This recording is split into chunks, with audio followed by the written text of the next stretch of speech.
हे बघा आपल्या आटॉसचे मॅनेजर पांडुरंग भाऊ चोपडे यांनी साईड बिझनेस घरी सुरू केलेला आहे. हे बघा यांनी पाणीपुरी सुरू केली. हे बघा इकडे पाणीपुरीचा आहे बघा मोठा थैली आणून ठेवलेली आहे. तरी भाऊ तुम्ही काय म्हणजे किती लागलं तुम्हाला भांडवल काय नाही धंदा सुरू करायला? घरचा धंदा आहे, मित्र परिवार आहे, लागले 500-800 रुपये. 800 रुपये? अरे बाबा 800 रुपये म्हणजे कोणी बेरोजगार पण धंदा सुरू करेल बरोबर.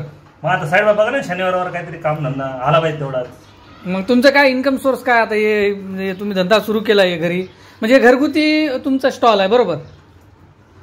हा घरगुती स्टॉल आहे. बाजूचे लोक येतात 4-5 हजार रुपये शनिवारवर पडतं का पगार धकत राहत. मग त्याच्यातून 5,000 मधून तुमचा किती खर्च जातो तुम्हाला किती उरतात? काय लागतं याला पुरी सांबार 200 रुपये. बरं आता याची थोडी रेसिपी सांगशाल आम्हाला. हे तुम्ही काय बनवलं एक्झॅक्ट तुम्ही?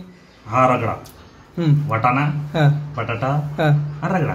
अच्छा रगडा म्हणजे टाकायचं आणि त्याला रगडायचं त्याचा झाला रगडा. आणि ते पलीकडचं काय बिगडा ते काय आहे ते? तो कांदा आणि टमाटा आहे त्याच्यावर मिक्स करून टाकायचा म्हणजे त्याच्यात टेस्ट येते. अच्छा दुसरं अजून काय बनवलं? हे कुठून आणले तुम्ही? सगळं आपण बाहेरूनच आणलेलं आहे.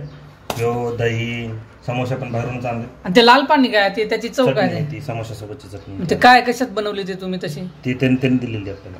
अच्छा आणि त्याच्यामध्ये बिस्किट पण टाकता का तुम्ही? तिकडे बिस्किट दिसायला लागले असं काय आहे का स्पेशल रेसिपी इंडियन रेसिपी मी म्हणून काय नवीन काढली का? 200-300 जास्त बिस्किट टाकू 5 रुपये. अच्छा असं काय? ठीक.